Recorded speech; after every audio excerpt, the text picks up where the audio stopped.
शांतिनाथ स्वामी की, एक जाटवान महावीर स्वामी की, परम पूज्य आचार्य भगवान समंतभद्र स्वामी की, परम पूज्य आचार्य रविराग सागर जीवन महाराज की, अहिंसामय विश्व धर्म की।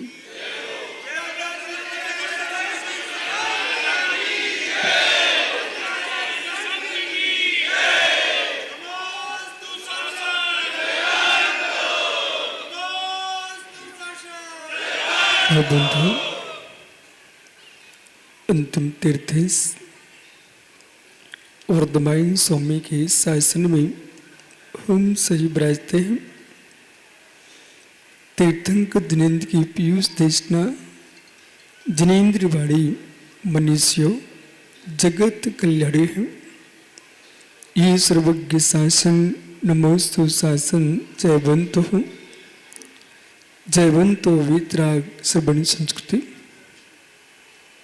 भगवत अरहत परमेश्वर तीर्थंकर जिनेश्वर देव ने विश्व वसुंधरा को वस्तु की वस्तुत्व का सत्याद्भुत प्रदान किया है।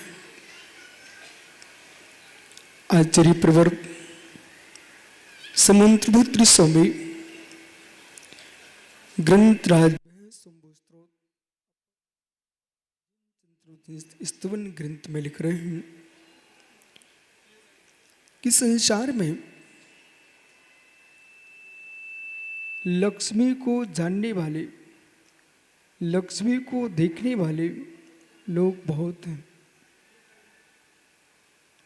लोक ने मात्र लक्ष्मी से प्रयोजन धन से ग्रहण किया, लेकिन लक्ष्मी छोड़ करके लक्ष्मी की प्राप्ति होती है।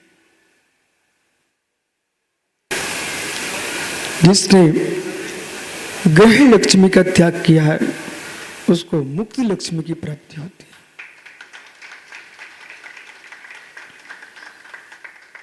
और जब तक ग्रह लक्ष्मी पर दृष्टि है तब तक मुक्त लक्ष्मी तुम्हारा चेहरा देखना पसंद नहीं करती है। आज यह जैनिंद्र सोसाइटी में यहाँ के जीवों के अंदर की जो आस्था भक्ति का प्रभाव है कि ये बात को जबकत को समझना चाहिए है कि आप मार्ग चेंज कर सकते हो पर किसी की भक्ति का मार्ग चेंज नहीं कर सकते। दुनिया के लोग 14 तारीख को पता नहीं कहां घूम रहे होंगे, लेकिन पूना के लोग गुरु की सेवा कर रहे थे।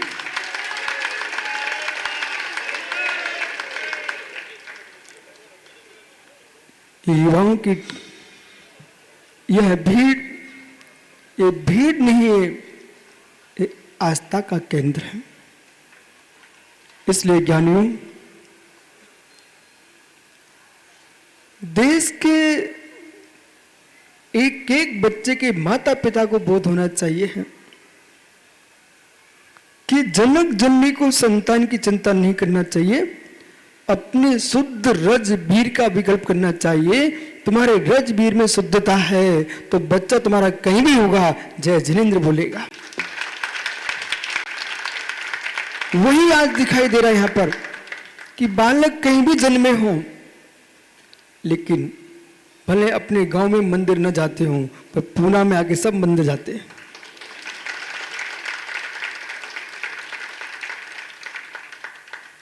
आचार्य समंतभद्र स्वामी लक्ष्मी की व्याख्या कर रहे हैं। अंग लक्ष्मी की व्याख्या की, ये शरीर लक्ष्मी है, ये शांग लक्ष्मी। और जिसने अंग लक्ष्मी को समझ लिया है, डॉक्टर कल्याण जी से मेरा प्रश्न है, यदि पिताजी ने आपको संपत्ति दी है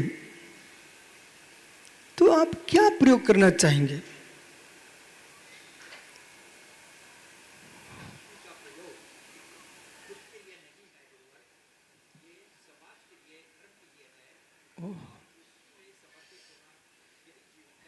ऐसे आपका विचार है ना?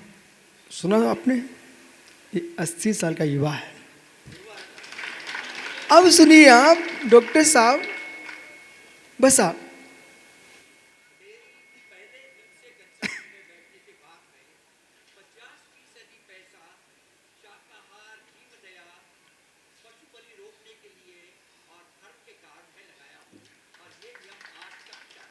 हाँ चालू रखना है।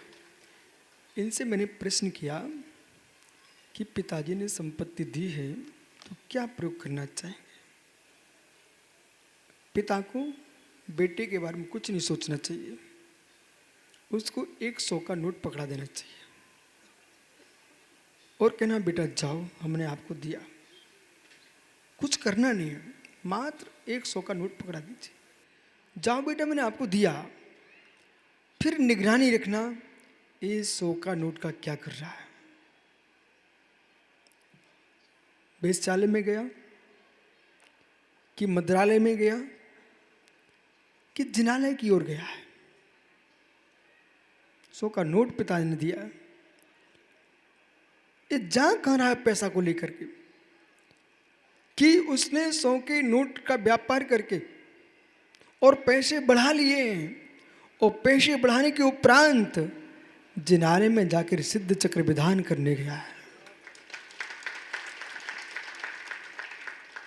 अब पिता को रोने की जरूरत नहीं है कि जो बालक 100 नोट को लेकर के पूना में जाकर के उसने पैसा कमा लिया और जाकर के वहां जय जिनेंद्र में विशाल पत्थर का मंदिर खड़ा कर दिया। ओहो, अब प्रश्न करना कि बेटा, अब पिता को रोने की जरूरत नहीं है कि धर्म का क्या होगा। 100 के नोट ने जिन मंदिर खड़ा कर सकता है, तो दूसरा पुत्र जो है जाकर के 100 का नोट लेकर के मंत्रालय पहुंच गया, कोई वेश्यालय पहुंच गया। अब भी पिता को रोने की जरूरत नहीं है। बोले क्यों? जिनालय गया था, सिद्ध चक्र विधान किया, तब रोने की जरूरत नहीं थी, बात जमती है, लेकिन वो मंत्रालय गया तब भी रोने की जरूरत? बोले बिल्कुल नहीं। बोले क्यों?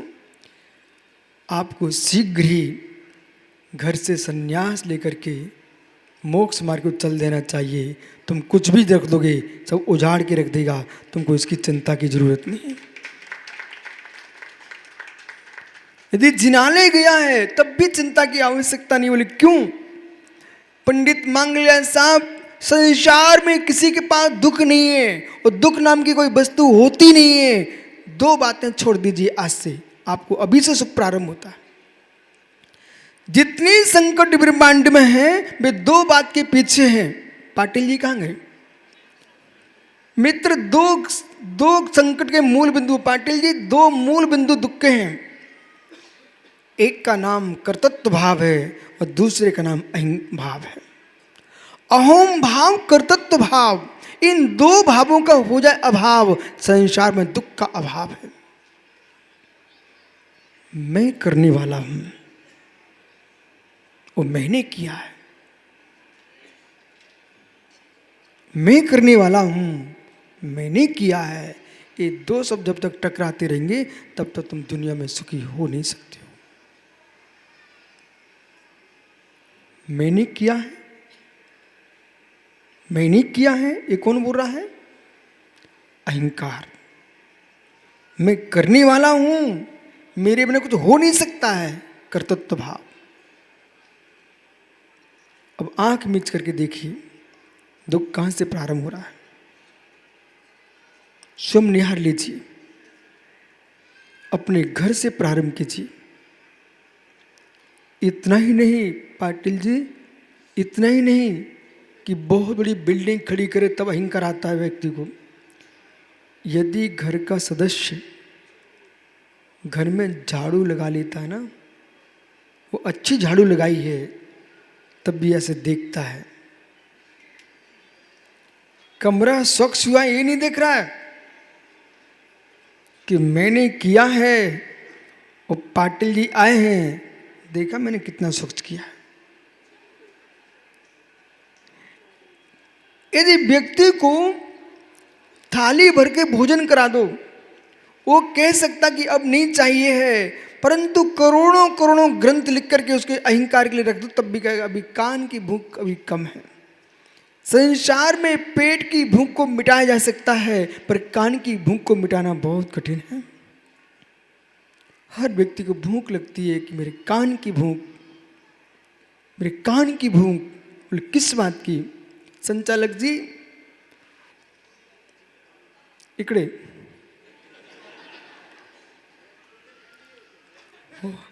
इताएं देखो, बैठ जाओ अच्छे से। ओह हे मित्र,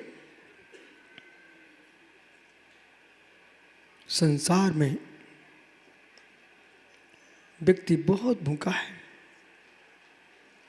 पेट भरने के लिए एक थाली चाहिए, पर मान भरने के लिए पेटियां भी कमजोर हैं, बहुत कम है।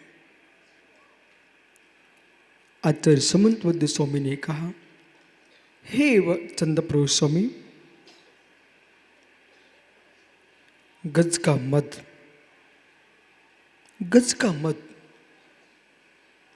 जब गाय अपने मद में होता है तो किसी को नहीं देखता, उसके गंडस्थल से मद झरता है,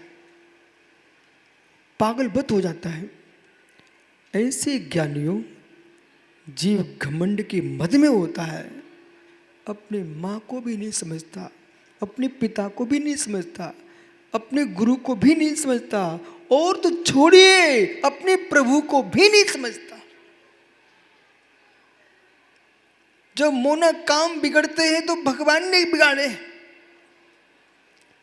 काम बिगड़ते हैं तो भगवान ने बिगाड़े हैं, वो काम बनते हैं तो हमने बनाए हैं। ओहो, ऐसा मत होता है। हाथी के मत को बस करने के लिए, हाथी को बस करने के लिए अंकुश महावत का कार्यकारी है, लेकिन मित्र ज्ञान का मद, धन का मद, जाति का मद, कुल का मद, तपस्या का मद, शरीर का मद, ये इतने खोटे मद हैं कि व्यक्ति की अंतिम श्वास तक भोजन छोड़ सकता है, पर अहंकार नहीं छोड़ सकता। भोजन छोड़ने मां से समाधि नहीं होती है, भोजन के साथ अहंकार का भी प्रत्याख्यान करोगे राकेश पंडित, तब समाधि होगी। आपने कहा मैं भोजन छोड़ता हूं, और इन्होंने चारों प्रकार का भोजन छोड़ दिया है, मेरी सल्लेखना व्रत चल रहा है, लेकिन धीरे से पूछता है, ओ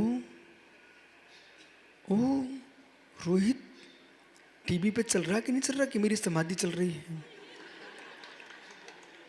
ओ पंडित, बोले क्यों, पूना के पत्रिकाओं में छप रहा कि नहीं छप रहा है कि मेरी समाधि चल रही है? ओ मित्र, तू पूना के पेपरों में छपने की बात कर रहा है, तू सोचता कि हम शिव मंदिर स्वामी केवल ज्ञान में झलक रहा कि नहीं झलक रहा कि मेरी समाधि चल रही है। बंबई पूना के टीवी चैनलों पे पारस जिनवाणी पर देख रहा है कि वो हो कि मेरे चैनलों पर आ रही कि आ रहा है, पर ये क्यों नहीं देख रहा है शिव मंदिर स्वामी केवल ज्ञान में, केवल कैमरे में आ रहा कि नहीं, ये विशुद्ध समाधि कर रहा कि नहीं कर रहा है। चैनलों पर दिखने वाले, चैनलों पर समाधि करने वाला दिख सकता है, चैनलों पर समाधि करने वाला दिख सकता है, पर चैनलों पर देखने की इच्छा रखने वाला समाधि नहीं कर सकता। सल्लेखना में भीड़ हो सकती है ज्ञानी, भीड़ में समाधि नहीं हो सकती। अपने हृदय की डायरी पे लिख लेना। वस्तुतः महाकाव्य के मराठी लेखक भी बैठे यहाँ पर। भीड़ में समाधि नहीं हो सकती है, समाधि में भीड़ हो सकती है। आपकी समाधि चल रही है और भीड़ आके तुमको देख रही है, कोई टेंशन मत लेना, लेकिन सल्लेखना के काल में ये कहो कि लोग मुझे देखने आ रहे कि नहीं आ रहे। युवाओं, बेटा जितने तुम्हारे माता पिता खुश होंगे ना, उससे कई गुना खुश मैं हूँ, क्योंकि आप घर द्वार छोड़ करके यहाँ जिनवाणी सुनने आए हो। जिनवाणी सुनने आए हो, यही तुम्हारे जैनत्व की पहचान है।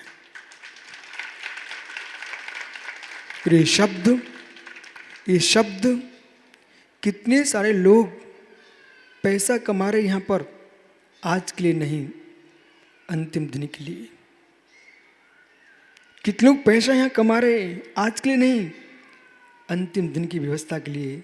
हे मित्र, तुम प्रवचन सुन लेना, आज के लिए नहीं, अंतिम दिन के लिए।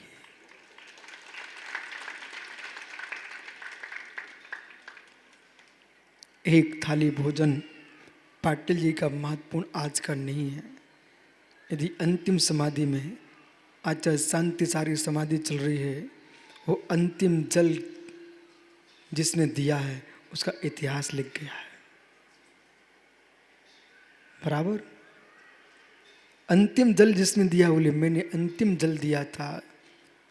एक चम्मच जल का इतिहास लिख गया, एक चम्मच जल का इतिहास लिख गया। पूरे जीवन भर कितने गिलास भर भर के चलाए थे वो मालूम नहीं चला, पर एक चम्मच जल का इतिहास लिख जाता है।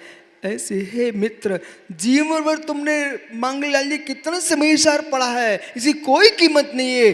अंतिम दिन, अंतिम सांस निकले, वो कैसे निकले? आत्मा स्वभावम प्रभाव भिन्नम। एक चम्मच पानी मिल जाए, बस कुछ नहीं चाहिए, और कुछ नहीं चाहिए, एक चम्मच पानी मिल जाए कि जीवन भर समय सार की व्याख्या की हो। और मित्र, एक चम्मच पानी ना मिल सका, अंतिम सांस निकले तो किसी का नमोकार नहीं सुनना पड़े, अपने मुख से ही निकले, आत्मा स्वभाव प्रभाव। आत्मा का स्वभाव परभावों से भिन्न है। नमोकार मंत्र भी हमसे भिन्न है, मैं ही नमोकार। ऐसा हो सकता क्या? आप नमोकार की अभिनय मत समझ लेना, नमोकार पढ़ते रहना, पर मैं क्या करूं सुनिए। सोनू, नमोकार मैं ही हूं। और वह सिद्धारिया वज्जाया साहु पंच परमेठी देवी चिट्ठी आदा तम्मा आदव मैं शरणम। इधर देखिए,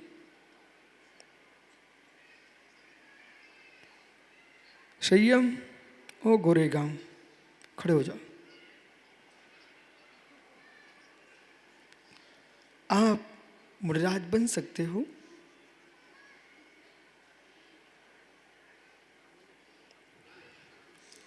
नकल नहीं करना, पहले समझ। आप मुनिराज बन सकने की सामर्थ्य रखते कि नहीं? बैठो जल्दी, बस जल्दी बैठ। फिलहाल सीखे आया है भाई, पीछे वाला सोनू के पीछे बेटा खड़ा हो जा। कितने बच्चे तुम्हारे हैं? मुझे मालूम उसका चेहरा दिख रहा है। भैया तुमसे इतना प्रश्न है, आप मुनिराज बनने की शक्ति रखते कि नहीं? बोल दूर से। बहुत बढ़िया, ऐसा बोलना था आपको। तुम कह रहे फिलहाल, सब बंबई वाले हंस रहे हैं। भाई जब मुनिराज बन सकते ना, तो आगम ग्रंथों का स्वाध्याय भी तो कर सकते हो आप। तो उपाध्याय परमेष्ठी बन सकते कि नहीं? बन सकता है। मित्रों, उपाध्याय बन सकता है तो शिक्षा दीक्षा भी देना जान सकता है। आचार्य बन सकता है कि नहीं? बन सकता है। आचार्य बन सकता है ना, माना कि चतुर्थ काल हो, तुम अरहंत भगवान भी बन सकते कि नहीं? बन सकते ना। जो अरहंत बन सकता है वो सिद्ध बनेगा कि नहीं बनेगा? नियम से बनेगा। अब मित्र, क्या नाम तुम्हारा है? आयुष नाम है। भाई आयुष, जो मुनि बना है वो कौन बना? मैं ही बना ना, आत्मा। उपाध्याय बनी आत्मा, आचार्य बना आत्मा अरहंत बना, सिद्ध बना, भिन्न आत्मा की मैं ही, भिन्न आत्मा की मैं ही, भिन्न आत्मा की अभिन्न आत्मा।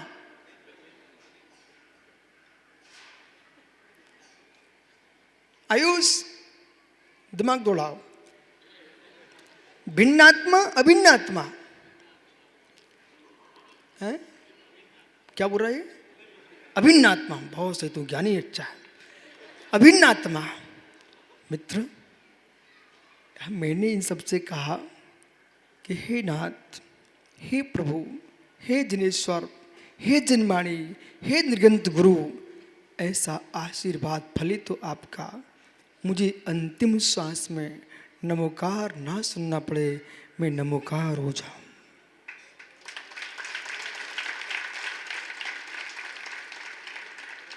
तो आयुष अज्ञानी क्या सोचेगा कि विशुद्ध सागर को नमोकार पर विश्वास नहीं है, परंतु वे पागल लोग ऐसा सोचेंगे। नमोकार पर विश्वास है, इसलिए तो कहा कि मैं नमोकार न सुनूं, नमोकार हो जाऊं। मतलब आप सभी लोग विचार करो कि हे प्रभु, मैं जीवन भर नमोकार पढ़ूं। क्या बोलो? मैं भी बोल रहा हूं उसके, हे नाथ। आयुष ये तुम बिठा रहा है क्या? अच्छा। हे नाथ, मैं जीवन भर नमोकार पढ़ूं, पर नमोकार का फल मुझे मिले तो ये मिले, अंतिम श्वास में नमोकार हो जाऊं। इसका मतलब समझ में नहीं आया क्या? मेरी आत्मा ही नमो रियंताड़म, मेरी आत्मा ही नमो सिद्धाड़म, मेरी आत्मा ही नमो आर्याणम, और मेरी आत्मा ही नमो उज्जायनम, और मेरी आत्मा ही नमो लोय सबु सावनम। पंच परमेश्वर मेरी आत्मा ही है, मैं अपनी आत्मा में डुबकी लगाऊं, यही समाधि है, यही समाधि है। संयम। खड़ा हो जाओ भाई। तुम राज बन सकते हो।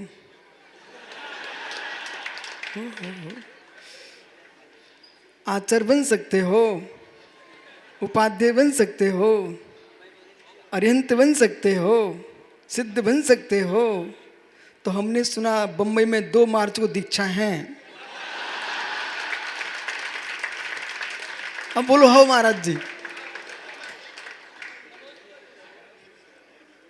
फिर क्या बोलेगा? फिलहाल नहीं।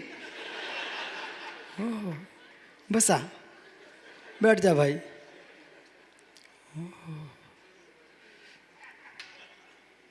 मित्र,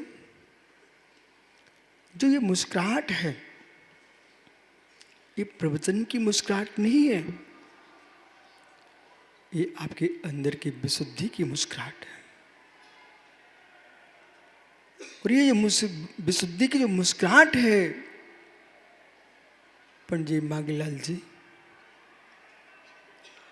खिला पुष्प दिखता है, खिला पुष्प दिखता है। सबको सुनाई पड़ रहा है ना मैं क्या बोल रहा हूं? पीछे खिला पुष्प दिखता है, पराग नहीं। महात्मा सारस्वत जी आज समझ लीजिए, खिला पुष्प दिखता है, पराग नहीं। डॉक्टर सुरेंद्र जी देवेंद्र, खिला पुष्प दिखता है, मनीष मोना पराग नहीं। पुनः कहता हूं, खिला पुष्प दिखता है, पराग नहीं, पर बिना खिले पुष्प के बिना पराग नहीं। दीपक सा खिला पुष्प दिखता है, पराग नहीं। पराग दिखता नहीं है, पराग होता है। हे मित्र, हे मित्र, हे मित्र, आत्मा स्वभावम प्रभाविन्नम, ये शब्द खिला पुष्प है तो भीतर की अनुभूति पराग है।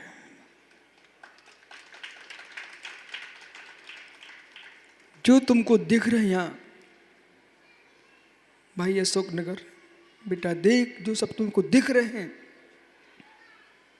इन सब की मुस्कुराहट को देखो। यहाँ 25-25 किलोमीटर के लोग आके बैठे पंडित जी, 2-2 हजार किलोमीटर से आए लोग यह सभा में बैठे हुए हैं। कितने के लिए बैठे? मात्र एक खिले पुष्प हैं, ये खिले पुष्प हैं, श्रद्धा की पराग दिखती नहीं है, पर पुष्प के बिना पराग होती कहाँ है। मैं तो अभी बंबई गया भी नहीं हूं, ये बंबई के लोग गाड़ियां ले लेके क्यों दौड़ रहे हैं? ये मित्र, पराग दिखता नहीं, सुगंध अचाक्षुष है, इसलिए चक्षु इंद्रिय के साथ चार इंद्रिय के विषय भी देखना चाहिए। और स्थूल स्थूल स्थूल स्थूल सूक्ष्म सूक्ष्म स्थूल सूक्ष्म सूक्ष्म सूक्ष्म ये पुद्गल की अवस्थाओं को समझना चाहिए। ये क्या कह रहे हैं? चक्षुंद्रिय का विषय ही सर्वस्व नहीं है। क्या सुगंध तुमको आंखों से दिखती? क्या पराग भी नहीं दिख रहा, सुगंध भी नहीं दिख रही है। लेकिन मित्र, हमारे तीर्थंकर भगवान की पुण्य की प्रकृति की जब व्याख्या किए अकलंक स्वामी ने राजभारती ग्रंथ में, तो पाटिल जी ऐसा लगता कि मुझे आचार्य गण विहार करते हैं, और जिनको निर्गंत बन के जीना है, जिनको संचालक जी, जिनको निर्गंत बन के जीना है और ग्रंथ लिखना है, उन्हें बिहार अनिवार्य है। बिना बिहार के लिखोगे तो नकल करोगे, और बिहार करके लिखोगे तो आप निज का अनुभव लिखोगे आगम के अनुसार। अब देखिए, यदि मैं पूना नहीं आया होता और पूना के बारे में मेरे से कोई कुछ लिखवाता, तो मैं पूछता, भाई रोहित बताना वहां पर क्या क्या है, कोई गूगल से पूछता। लेकिन कई हजार पृष्ठ का ग्रंथ में लिख सकता हूं इस पूना के बारे में। क्यों?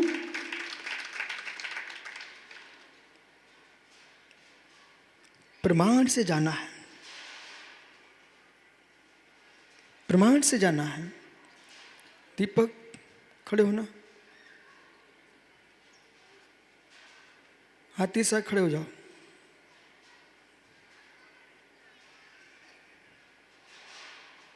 इस भाई की आंखें बंद कर लो।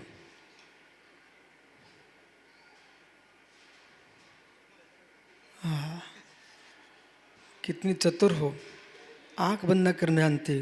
कोई की आंख खोलना सीखे आज तक? छोड़ दो उसको, बैठ जाओ शांति से। दीपक आंख खोलो। प्रश्न है, एक छोटे से हाथ ने तुम्हारी आंख को बंद कर दिया। बंद हुई थी, आंख खोल के देखो, कितने लोग दिख रहे तुमको? हजारों लोग बैठे यहां पर, दिख रहे हैं आपको? दिख रहे हैं ना आपको? बालक समझ, आवरण छोटा ही बहुत होता है, और छोटा सा आवरण हट जाए, निरावरण में विशाल का बोध होता है।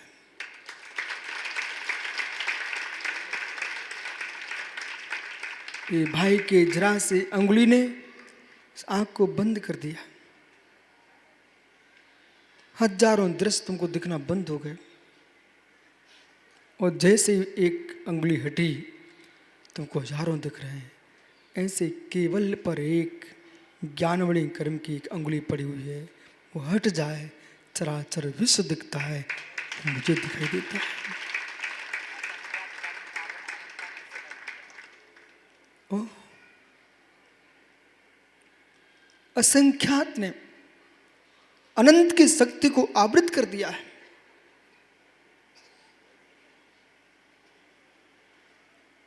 पुद्गल ने आवृत कर दिया।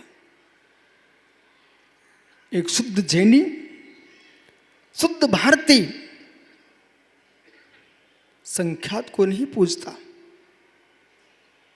असंख्यात को नहीं पूजता, अनंत को पूजता है। हम महान क्यों? जैन अनंत को पूजता है।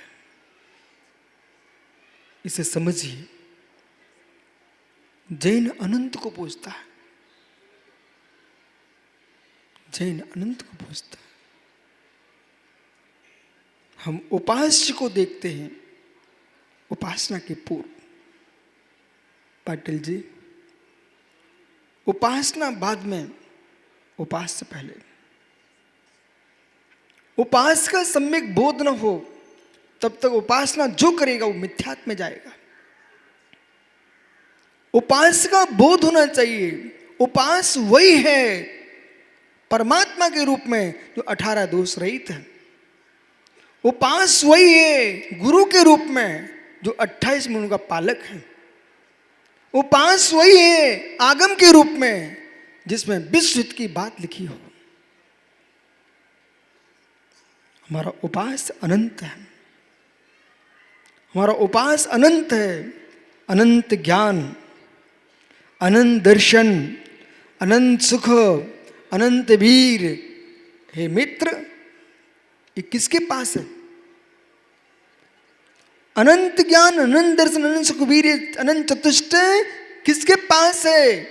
जिसके पास है वही हमारा देवादेव अनंत देव है। मैं श्री सभा से पूछता हूं, आप किसकी आराधना करते हो? अरहंतों की? अरहंतों की?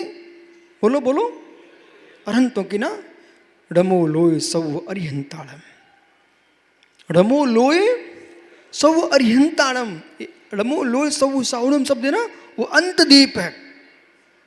लोय शब्द सब में जोड़ना, पांचों पदों में। डमो लोय सौ अरिहंताड़म, डमो लोय सौ सिद्धाणम, डमो लोय सौ आर्यणम, डमो लोय सौ वज्जाणम और डमो लोय सौ साहुड़म। लोय अंत दीप है।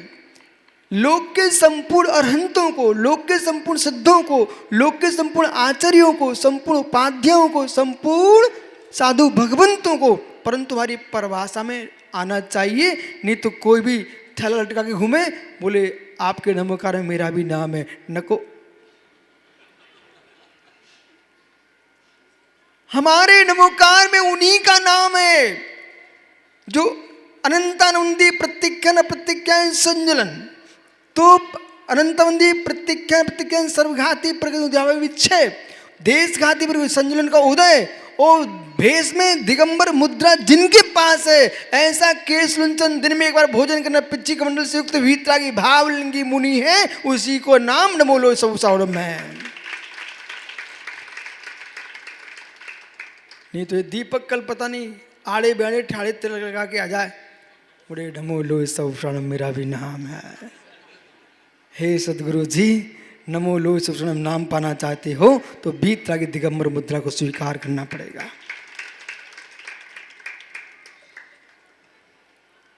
ये जय जिनेंद्र की टोपी ऐसे नहीं लगी पाटिल जी, नहीं तो ये आ जाए कल। चोगले जी, तो ये आ जाए कल, बोले भाई वे जय जिनेंद्र की टोपियां कहाँ हैं? बोले महाराज जी टोपियां तो घर में रखी हैं, पर सिर पे तभी आती हैं जब जिनेंद्र मुद्रा में कोई आता है।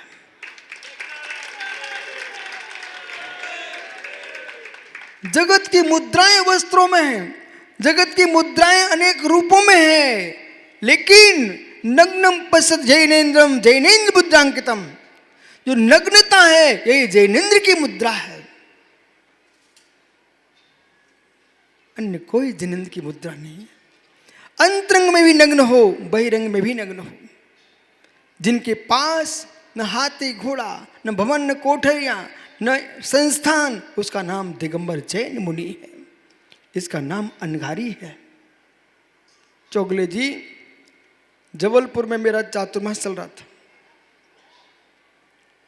हरियाणा से 4 ब्राह्मण पुत्र आए, सुंदर युवा, हट्टे कट्टे। पेपर में उन्होंने कहीं पढ़ा होगा और बैनर लगे थे सिटी में।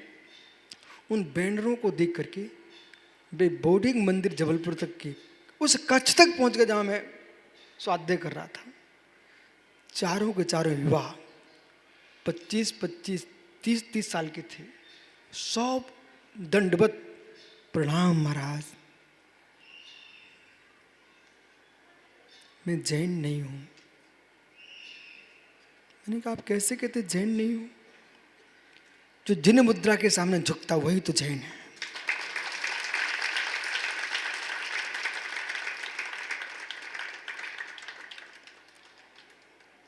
बोले स्वामी, सिटी में बैनर लगा था, उसकी भाषा बोल रहा हूं मैं। सिटी में बैनर लगा था, सुब्रत सागर भिलाई की याद है आपको क्या? भिलाई में पंचकर्म चलने होने वाला था, तो सिटी में बैनर लगे हुए थे। कोई जापानी वहाँ से गुजर रहा था, उसने बैनर देखा और बैनर देखते देखते देखते देखते किसी से पूछा नहीं, वो समझता नहीं हिंदी, कौन से पूछूं, अंग्रेज आदमी था। बैनर देखते देखते वो वहीं आ गया। वो क्या बोलता अपनी भाषा में, ये चित्र देख करके मेरे मन में कुछ होने लगा। इसका नाम ही सम्यक दर्शन होने की प्रक्रिया है। हो समझिए, आप दार्शनिक दृष्टि से, रासायनिक दृष्टि से व्याख्यान कीजिए ना। बहुत सारी माताएं बैठी, माँ नीचे चूल्हा जल रहा है, ठीक ना, आपने खीर बनने को रख दिए और दूध में चावल में कुछ हो ना तो खीर बन जाएगी ना। अंदर नीचे तापमान है, अंदर तापमान जाता है तो कुछ होता है कि नहीं होता है? क्या होता है जरा बताना। देखो यूं यूं हाथ होने लग गए। हाँ चौकले जी, कुछ होता ना, तो जैसे बटलोई के अंदर कुछ होने लगता ना, आवाज आने लगती ना, खदक बदक, ओ हो, ऐसे ही जिन मुद्रा को देख करके व्यक्ति के अंदर कुछ होने लगता है, यही सम्यक प्रक्रिया, उत्पत्ति की प्रक्रिया प्रारंभ हो चुकी है। करणानुयोग कहेगा 3 कर्ण प्रणाम होने लग गए हैं, अधाकरण, अवृत्तिकरण, पूर्वकरण। हे मित्र, वो चारों युवा बैठ गए, प्रणाम किया। बोले महाराज साहब, मैंने तस्वीर देखी, उसमें आपकी आंखों को देखा मैंने, बस मेरा मन में काम से आया था यहाँ पर, परंतु काम के लिए नहीं गया, मैं इस मंदिर की ओर मुड़ गया। यहाँ तक तो ठीक रहा। थोड़ी देर बाद पूछता है, गुरुजी एक प्रार्थना है, कुछ भेंट देना चाहता।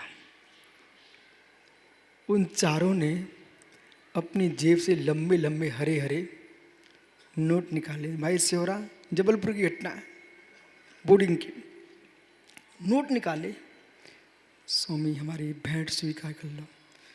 मैंने कहा मैं दिगंबर हूँ, वितरागी नहीं हूँ, बीतरागी हूँ। जैन मुनि वितरागी नहीं होता है, बीतरागी होता है। और वितरागी जहां है वहां जैन मुनि पना नहीं रहता। चोगले जी, पहले के दंडवत में अंतर था, अब की बार तो ऐसे हो गए, आप नहीं लोगे? उनकी नहीं लोगे? बोले नहीं। एक बार मध्य प्रदेश के वित्त मंत्री मेरे पास आए, भी मेरा ऐसा चेहरा देख रहे, महाराज जी कोई काम? उनके आशीर्वाद। महाराज जी कोई काम? जबलपुरी, अरे ये तो है बोर्डिंग वाला भाई। उसी समय जब चातुर्मास की बात है, बोले वित्त मंत्री जी बोले, महाराज जी काम? उनके आशीर्वाद। बोले कोई काम नहीं है। मैंने कहा मैंने अपने गुरु से काम लिया है, रत्नात्रय तीर्थ बना रहा हूँ, बस मैं उसे सुरक्षित कर रहा हूँ। सम्यक दर्शन, सम्यक ज्ञान, सम्यक चारित्र। अब भी बेचारे पैसे तो नहीं लिए। बोले आप लोग नहीं रखते क्या? मैंने कहाँ रखूंगा, थैला है नहीं है, बैग है नहीं है, जेब भी नहीं रखूंगा, दिगंबर मुद्रा है। बोले आपका भोजन पानी कैसे होता है? मैंने कहा बेटा एक काम कर, तू 10 मिनट रुक। वो 10 मिनट रुक, जबलपुर में 150 चौके, 200 चौके, 300 चौके। हम साधु मात्र कितने थे बेटा? 5 साधु, ये ब्रह्मचारी थे सुब्रत सागर। इतने चौके। 10 मिनट बाद क्या देखते हुए, हे स्वामी नमोस्तु नमोस्तु नमोस्तु। बेचारे पागल हो रहे, बोले क्या हो रहा है सब? जिन मुद्रा दुनिया के साधु भीख मांग के खाते हैं, जैन साधु के लिए रोटी भीख मांगती है कि कहीं घर आ जाए मेरे महाराज। दुनिया रोटी मांगने घूमती है, रोटी के चक्कर लगाते हैं। दिगंबर मुनि 3 चक्कर लगवा लेता, रोटी लेने जाता है। ओ अब वो लोग गए नहीं, बोले आप पैसे भी नहीं ले रहे हो। अच्छा गुरुजी ये बताइए, अब मुझे सत्संग करना पड़ेगा, आपके दर्शन करनी मेरी पुनः इच्छा होगी, तो मैं क्या करूंगा? अपना एड्रेस दे दो। हमकी मृत्यु बहुत गड़बड़ स्थान पर आ गया। बोले मेरा कोई आश्रम नहीं, कोई मठ नहीं, मंदिर नहीं, कोई स्थान नहीं है, आप रहते कहां पर हो? मैंने कहा भाई सुन, 8 महीने रोड पर रहता हूं, बिहार चलता रहता है, और जहां स्थान मिलता है, कहीं खेत होते हैं, खलियान होते हैं, कोई धर्मशाला होती है, कोई स्कूल होते हैं, विद्यालय होते हैं, और 4 महीने मात्र चातुर्मास के लिए रुकना पड़ता है। बाकी 8 महीना भ्रमण करते हैं। वे भावलिंगी दिगंबर मुनिराज होते हैं। ओहो चौगले जी, चारों ब्राह्मण पुत्रों के आंखों में अश्रु टपकने लगे। बोले स्वामी मैं जबलपुर नहीं आया, मैं तीर्थ में आया हूं। वो कहते मोबाइल नंबर। मैंने कहा मित्र, जैन मुनि मोबाइल नहीं रखते हैं। ओहो सच्चे मुनिराज मोबाइल का प्रयोग नहीं करते हैं। ये मोबाइल के नंबर देखेंगे कि अपने गुणस्थान का नंबर देखेंगे। ओहो ये अपने गुणस्थान का नंबर देखते हैं। और मित्र लगाएंगे क्या? आंखों मोबाइल में नहीं लगाएंगे, जिनागम के अक्षरों में लगाएंगे और आत्मा को अर्थ में लगाएंगे और निज आत्मर्थ को समझ करके समाधि को प्राप्त करेंगे। आपका समय बहुत हो गया, यानी सामायिक भी करना बसा। इसलिए छोटा सा आवरण, पंडित राकेश भाई समझिए, छोटा सा आवरण आंख बंद करा दिए। इसलिए आवरण से बचिए, आवरण से बचिए। पंडितानी का राग बंद का कारण है। आत्मा स्वभावम परिभाव भिन्नम